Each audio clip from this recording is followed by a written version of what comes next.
So good morning guys. तो चलिए start करते हैं आज के यानी कि 14 जुलाई के इंपॉर्टेंट करंट अफेयर्स को। आज बहुत सारे इंपॉर्टेंट प्रश्न हमें देखने को मिलेंगे, जिसमें सबसे इंपॉर्टेंट प्रश्न ये रहा आपके सामने कि अभी हाल ही में विंबलडन ओपन 2025 में महिला एकल का खिताब किसने जीता। तो आंसर होगा इगा स्विटेक ने। तो साल का तीसरा टेनिस ग्रैंड स्लैम टूर्नामेंट होता है ये विंबलडन ओपन, और अभी इसमें वुमेन सिंगल का टाइटल जीत लिया है इगा स्विटेक ने। वे पोलैंड की टेनिस प्लेयर हैं और यहाँ पे फाइनल में इन्होंने किनको हराया है, अमांडा अनीसीमोवा को। ये अमेरिका के टेनिस प्लेयर हैं और आप कह सकते हो इगा स्विटेक का ये पहला विंबलडन खिताब है। और एक पॉइंट और याद रखना कि उन्होंने बिना एक भी मैच हारे ये मैच जीत लिया है। तो विंबलडन ओपन में वुमेन फाइनल में ऐसा पहली बार हुआ है जब किसी खिलाड़ी ने फाइनल में एक भी मैच नहीं हारा और फाइनल को जीत लिया। तो विंबलडन ओपन याद रखना, इसका वुमेन सिंगल जीत लिया इगा स्विटेक ने। पोलैंड की टेनिस प्लेयर है और ये जो साल में चार ग्रैंड स्लैम होते हैं ना, Australian open, French open, Wimbledon open और यूएस ओपन, इसमें सबसे पुराना टेनिस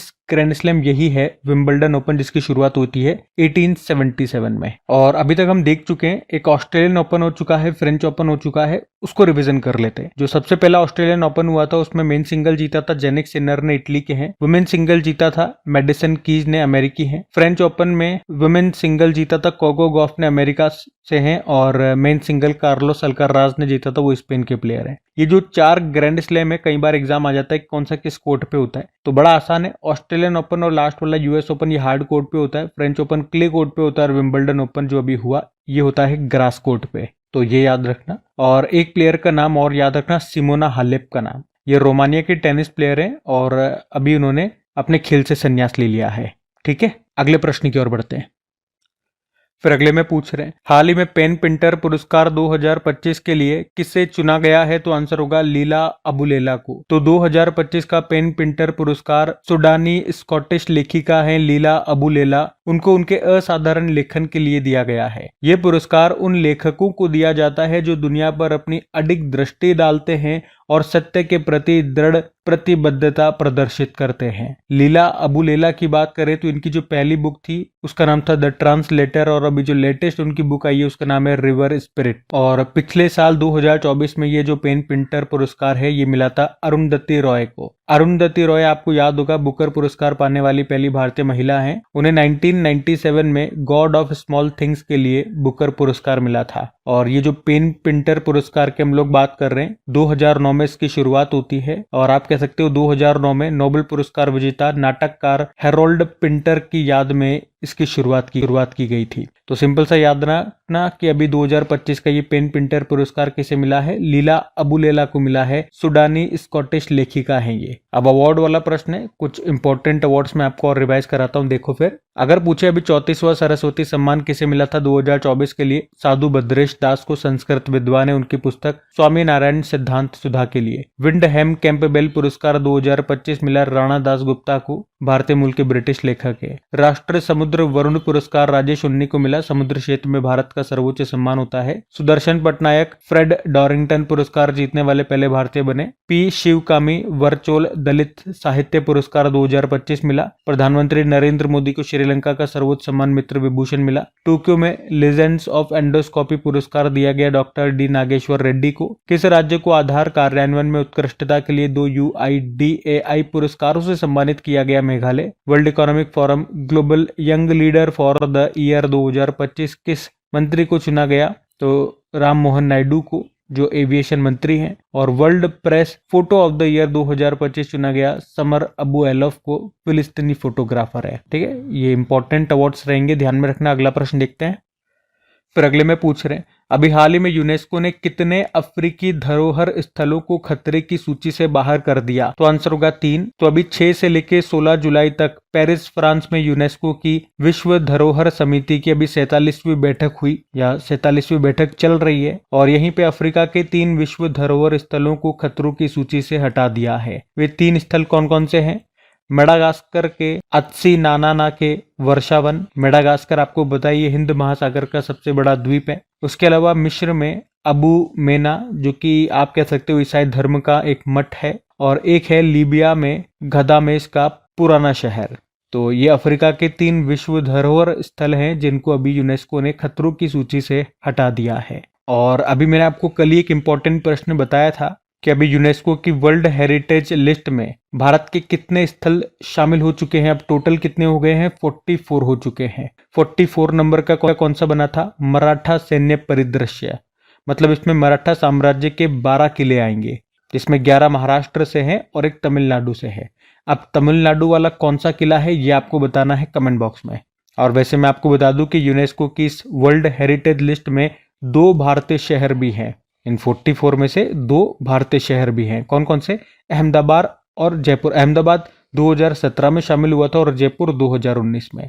अच्छा यूं बताओ, भारत का पहला साहित्य का शहर कौन सा बना था, कोझिकोड, जो कि एक केरल का। और टोटल अमूर्त धरोहरें कितनी है, यानी कि इंटेंजिबल साइट्स कितनी है, 15 है। 15वीं बनी थी गरबा डांस, उससे पहले 14वें नंबर की थी दुर्गा पूजा। बाकी यूनेस्को की बात कर ले, मतलब होता है United Nation Educational Scientific and Cultural Organization. स्थापना होती है 1945 में। Headquarter Paris, France. Director general है ऑद्रे उजाले, जो कि फ्रांस से आते हैं। बाकी पूरी जो यूनेस्को के स्थल हैं जो भारत से हैं, वो शुरुआत के आप देख सकते हो 4 थे। शुरुआत में 4 एक साथ शामिल हुए थे। अजंता की गुफाएं, एलोरा की गुफाएं, आगरा का किला और ताजमहल कब, 1983 में। और अभी जो लेटेस्ट वाला 44 नंबर का है वो भी मैंने यहाँ पे लिख दिया, 43, 42, 41, ये सब आप यहाँ पे देख सकते हो वीडियो को पॉज करके, या पीडीएफ में तो आपको ये चीजें मिली जाती है। ठीक है, तो अभी अगले प्रश्न की ओर बढ़ते हैं।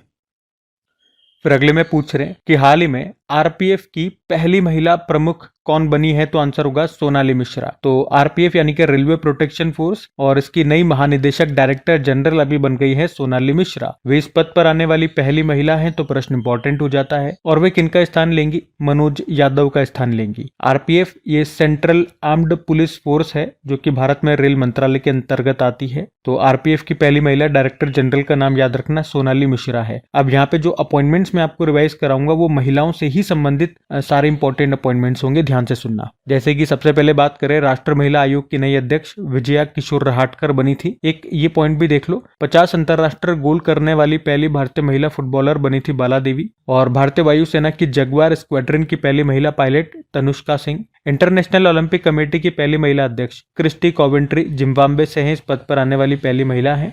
वर्ल्ड ट्रेड ऑर्गेनाइजेशन की पहली महिला हेड नागोजी ओंकाजा इवेला नाइजीरिया से हैं। पहली महिला विधि सचिव लो सेक्रेटरी अंजू राठी राणा।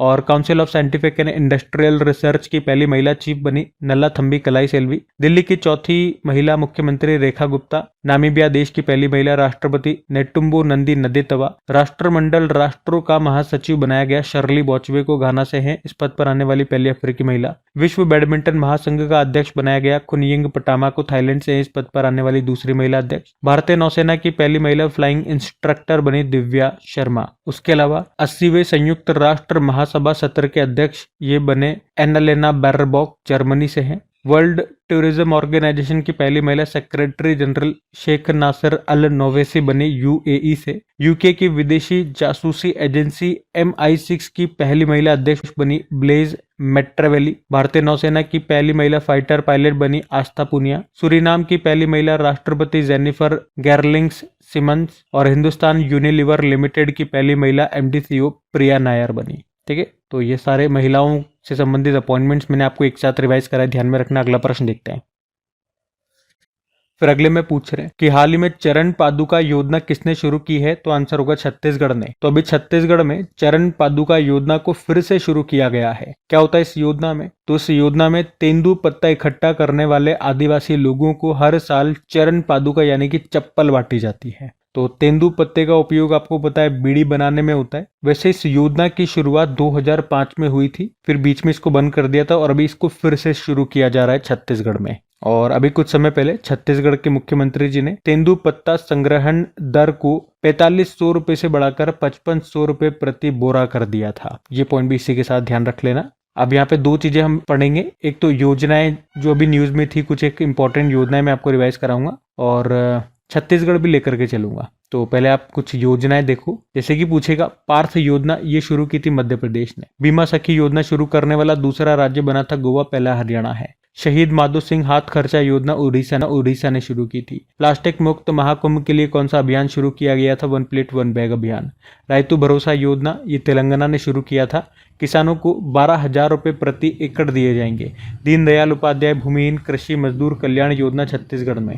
मुख्यमंत्री मोबाइल ऑपरेशन थिएटर पहल शुरू की थी, ये नागालैंड में। स्वामित्व योजना के तहत संपत्ति कार्ड वितरित करने वाला पूर्वोत्तर का पहला राज्य मिजोरम बना था। और ये जो स्वामित्व योजना है ये याद रखना कब शुरू होती है? अप्रैल 2021 में। मृदा स्वास्थ्य को बढ़ावा देने के लिए हर खेत स्वस्थ खेत अभियान ये लॉन्च किया था हरियाणा ने। और केरल ने एन प्राउड नाम से एक पहल लॉन्च की थी जिसका उद्देश्य है खराब और अनुपयोगी दवाएं जो भी है उन्हें सुरक्षित तरीके से डिस्पोज करना, खत्म करना। ठीक है, ये तो योजनाएं होगी। अब बात छत्तीसगढ़ की है तो ये रहा मैप में छत्तीसगढ़। कैपिटल होती है रायपुर, गवर्नर है रमन डेका और मुख्यमंत्री विष्णुदेव साय। कुछ करंट अफेयर्स में आपको रिवाइज कराऊंगा छत्तीसगढ़ से, 2025 के ही सारे करंट अफेयर्स कराऊंगा। जैसे कि वन पारिस्थितिकी तंत्र को हरित सकल घरेलू उत्पाद से जोड़ने वाला पहला राज्य छत्तीसगढ़। दीनदयाल उपाध्याय भूमिहीन कृषि मजदूर कल्याण योजना शुरू की थी छत्तीसगढ़ में। और कांगेर घाटी नेशनल पार्क ये छत्तीसगढ़ में है। इसको यूनेस्को ने अपनी अस्थायी सूची में टेंटेटिव लिस्ट में शामिल किया था। 59 नंबर का ज्ञानपीठ पुरस्कार ये 2024 के लिए दिया गया था विनोद कुमार शुक्ल को। वो हिंदी लेखक है और छत्तीसगढ़ से हैं। डोकरा कलाकृतियों का संबंध है छत्तीसगढ़ से। ये न्यूज में था क्योंकि पीएम मोदी जब फ्रांस गए थे तो वहां के राष्ट्रपति इमैनुअल मैक्रोन को डोकरा कलाकृतियों का उपहार दिया था, जिसका संबंध छत्तीसगढ़ से है। भारत का पहला गैलियम नाइट्राइड आधारित सेमीकंडक्टर प्लांट किस राज्य में बनेगा? छत्तीसगढ़ में। पॉलीमेटेक इलेक्ट्रॉनिक्स कंपनी बनाएगी। उसके अलावा देश के पहले एआई आधारित डेटा सेंटर पार्क की आधारशिला रखी गई थी नवा रायपुर छत्तीसगढ़ में। ऑपरेशन संकल्प के तहत सुरक्षा बलों ने छत्तीसगढ़ के बीजापुर जिले में 22 नक्सलियों को मार गिराया था। और भारत का पहला एआई केंद्र विशेष आर्थिक क्षेत्र स्पेशल इकोनॉमिक जोन कहाँ पर शुरू होगा? नवा रायपुर छत्तीसगढ़। ठीक है, तो छत्तीसगढ़ से ये सारे करंट अफेयर्स के प्रश्न हैं, ध्यान में रखना। अगला प्रश्न देखते हैं। फिर अगले में पूछ रहे हाल ही में एआई आधारित सिस्टम BioEmu1 इसको किसने लॉन्च किया है? तो आंसर होगा माइक्रोसॉफ्ट ने। तो अभी माइक्रोसॉफ्ट ने BioEmu1 को लॉन्च किया है जो कि एक नया एआई सिस्टम है। BioEmu का मतलब होता है बायोमोलिकुलर एमुलेटर। काम क्या होता है? ये प्रोटीन की गति और संरचनात्मक परिवर्तनों का अनुकरण करता है, जो ये समझने के लिए महत्वपूर्ण है कि प्रोटीन कैसे काम करते हैं और इसका इस्तेमाल नई दवाओं को खोजने के लिए भी किया जाएगा। अब यहाँ पे माइक्रोसॉफ्ट के बारे में जानेंगे। एआई से संबंधित कुछ प्रश्न मैं आपको कराऊंगा, लेकिन उससे पहले ये प्रोटीन से संबंधित 2-3 प्रश्न मैं आपको करा रहा हूँ। ये प्रश्न एग्जाम में पूछे गए प्रश्न है, ध्यान से सुनना। जैसे कि ये प्रश्न देख लो, SSC CGL 2023 में आया था कि बॉडी बिल्डिंग सब्सटेंस ये कौन सा है? तो आंसर होगा प्रोटीन है। तभी तो आप देखते होंगे जो भी बॉडी बिल्डर होते हैं वो प्रोटीन खाते रहते हैं, क्योंकि ये मांसपेशियों की वृद्धि और मरम्मत के लिए आवश्यक है। इनमें अमीनो एसिड होते हैं जो वर्कआउट के बाद मांसपेशियों के निर्माण और मरम्मत में मदद करते हैं। अच्छा, हमारे शरीर में प्रोटीन की फैक्ट्री किसे कहा जाता है? राइबोसोम को, जहां पर अमीनो एसिड को जोड़ करके प्रोटीन बनाया जाता है। और प्रोटीन की कमी से 2 मुख्य रोग कौन से हैं? क्वाशियाकोर और मरासमस, और ये मुख्य रूप से बच्चों में होते हैं।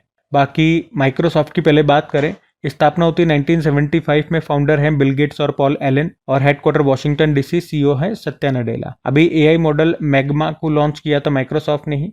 माइक्रोसॉफ्ट ने बारामती महाराष्ट्र में एआई आधारित प्रोजेक्ट फार्म वाइब्स को भी लॉन्च किया था। टोपोलॉजिकल कोर पर आधारित दुनिया का पहला क्वांटम चिप किसने बनाया था? माइक्रोसॉफ्ट ने। माइक्रोसॉफ्ट ने महाराष्ट्र में 3 एआई केंद्र स्थापित करने के लिए समझौता किया था। कहां पर बनाएगा? मुंबई, पुणे और नागपुर में। और माइक्रोसॉफ्ट में अभी 25 सालों के बाद किस देश से अपना परिचालन बंद कर दिया? तो आंसर होगा पाकिस्तान। अब मैंने कहा था एआई से संबंधित भी कुछ प्रश्न मैं आपको कराऊंगा। तो सबसे पहले तो ये याद रखना, एआई का गॉडफादर किन्हें कहा जाता है? जेफरी हिंटन को कहा जाता है। बाकी भारत सरकार ने इंडिया एआई मिशन के तहत भारत का पहला फाउंडेशन लार्ज लैंग्वेज मॉडल बनाने के लिए किस कंपनी का चयन किया था? सर्वम एआई, बेंगलुरु का स्टार्टअप है। और मध्य प्रदेश ने भारत की पहली एआई संचालित रियल टाइम वन चेतावनी शुरू की।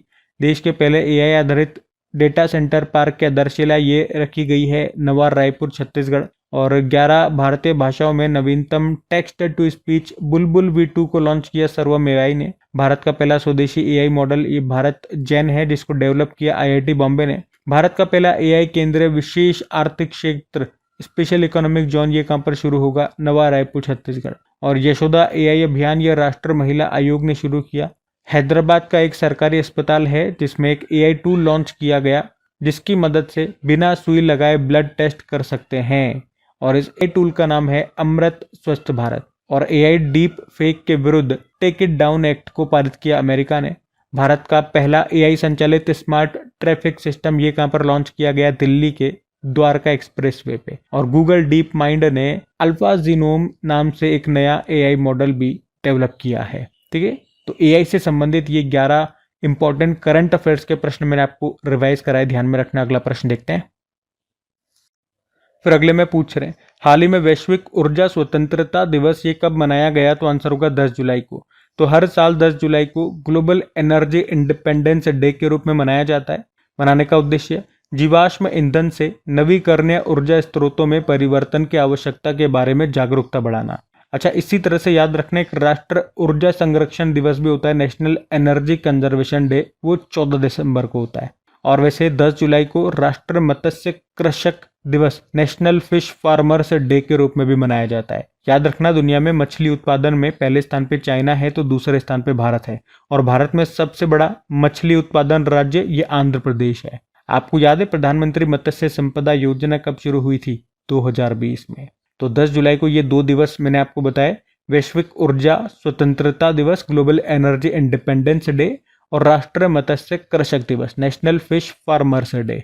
तो अभी तक जुलाई में कौन कौन से दिवस हम मना चुके हैं, एक बार हम रिवाइज कर लेते हैं। तो 1 जुलाई को देखो, एक तो डॉक्टर्स डे मनाया, जीएसटी डे, राष्ट्रीय डाक कर्मचारी दिवस मनाया। 2 जुलाई को विश्व खेल पत्रकार दिवस, 5 जुलाई को अंतर्राष्ट्रीय सहकारिता दिवस, ये जुलाई के पहले सैटरडे को होता है तो इस बार हमने 5 जुलाई को मनाया। 6 जुलाई को विश्व जूनोसिस दिवस, 6 जुलाई को विश्व ग्रामीण विकास दिवस, और पहली बार मनाया ये। और 11 जुलाई को विश्व जनसंख्या दिवस, और आज 10 जुलाई को 2 दिवस हमने और देखे हैं। ठीक है, तो ध्यान में रखना इनको। अगला प्रश्न देखते हैं। फिर अगले में पूछ रहे हैं, हाल ही में जारी परख राष्ट्र उपलब्धि सर्वेक्षण 2024 में कौन सा राज्य टॉप पे रहा? तो आंसर होगा पंजाब। यहाँ हम बात कर रहे हैं नेशनल अचीवमेंट सर्वे 2024 की, इसी को परख भी कहते हैं। परख का भी फुल फॉर्म है performance assessment review and analysis of knowledge for holistic development. कौन जारी करता है? NCERT, national council of educational research and training, जिसकी फुल फॉर्म होती है। तो बच्चे कितना सीख रहे हैं उसी के आधार पर यह रैंकिंग जारी करता है। ये 3 कैटेगरी में जारी होती है, क्लास 3 के लिए, क्लास 6 के लिए और क्लास 9 के लिए। तो कक्षा तीसरी में टॉप पे पंजाब है, कक्षा 6ठी के लिए पंजाब और केरल टॉप पर है, और कक्षा 9वीं में पंजाब टॉप पर है। तो ओवरऑल आप कह सकते हो पंजाब टॉप पर है। और बॉटम पे कौन है इस मामले में? तो बॉटम पे जम्मू कश्मीर और मेघालय रहा। ठीक है, और एनसीईआरटी इसको जारी करता है। एनसीईआरटी फुल फॉर्म मैंने आपको बताया, national council of educational research and training.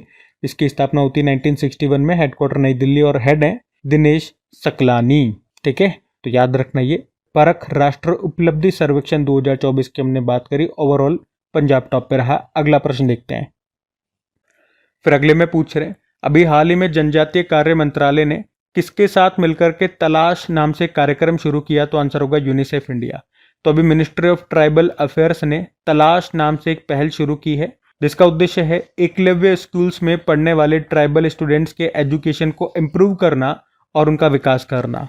इसे जनजातीय कार्य मंत्रालय के अंतर्गत एक संगठन है नेस्ट्स, यानी कि national education society for tribal students, और उसने इसे यूनिसेफ इंडिया के साथ मिलकर के शुरू किया है। तलाश की भी फुल फॉर्म है tribal aptitude life skills and self esteem hub. तो इसमें स्टूडेंट्स की ताकत और रुचियों को समझने के लिए एक एप्टीट्यूड टेस्ट होगा, और इस टेस्ट के रिजल्ट के आधार पर छात्रों को करियर कार्ड्स दिए जाएंगे। इन करियर कार्ड्स में उनके लिए सबसे अच्छे करियर ऑप्शंस बताए जाएंगे, और इसी के तहत जो टीचर्स हैं उनको भी ट्रेन किया जाएगा, ट्रेनिंग दी जाएगी, ताकि वे ट्राइबल स्टूडेंट्स को बेहतर तरीके से पढ़ा सकें। और एकलव्य स्कूल्स की बात करें तो ये इंडियन गवर्नमेंट के द्वारा चलाए जा रहे बोर्डिंग स्कूल्स हैं, और ये स्पेशली ट्राइबल स्टूडेंट्स के लिए चलाए जा रहे हैं, और इनकी देखरेख ये जो नेस्ट नाम से जो ये संस्था है वो करती है। ठीक है, तो ये ध्यान में रखना। अगला प्रश्न देखते हैं। फिर अगले में पूछ रहे हैं कि अभी लंदन के लॉर्ड्स स्थित एमसीसी संग्रहालय में किसके चित्र का भी अनावरण किया गया? तो आंसर होगा सचिन तेंदुलकर। तो लंदन के लॉर्ड्स स्टेडियम में जो एमसीसी म्यूजियम है, वहां पर अभी सचिन तेंदुलकर ने ही अपने चित्र यानी कि पोर्ट्रेट का अनावरण किया है। और इस चित्र को किसने बनाया है? प्रसिद्ध ब्रिटिश कलाकार स्टुअर्ट पियर्सन राइट ने इसको बनाया है। जिसका अनावरण खुद सचिन तेंदुलकर ने किया, जैसा कि आप चित्र में देख सकते हो। बाकी ये थी आज की हमारी करंट अफेयर्स की क्लास। कमेंट करके जरूर बताइएगा सेशन आपको कैसा लगा। अच्छा लगा तो प्लीज़ वीडियो को अपने दोस्तों के साथ में स्टडी ग्रुप में शेयर जरूर कीजिएगा। वीडियो को लाइक नहीं किया तो लाइक ज़रूर कर देना। बाकी चलो अभी कल के करंट अफेयर्स का हम क्विक रिविजन कर लेते हैं और डेली मैं आपको इसकी क्विज बना करके देता हूँ। कहाँ मिलेगी? अपनी क्रिक एग्जाम एप्लीकेशन पे। PDF आपको टेलीग्राम चैनल पे मिल जाती है।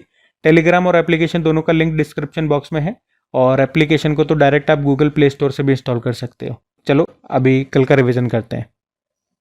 तो कल पहला प्रश्न ही आपसे पूछा था कि अभी यूनेस्को की विश्व धरोहर सूची में शामिल होने वाला 44वां भारतीय स्थल कौन सा है? मराठा सैन्य परिदृश्य। फिर पूछा हरेला पर्व त्योहार ये कहाँ पर मनाया जाएगा? तो उत्तराखंड आंसर होगा। फिर पूछा केंद्र सरकार ने गृह सचिव का कार्यकाल अगस्त 2026 तक बढ़ा दिया, नाम बताइए? गोविंद मोहन। और जुलाई 2025 में भारत और ग्रीक नौसेना ने पैसेक्स यानी कि पासिंग एक्सरसाइज का आयोजन ये कहाँ पर किया? मुंबई।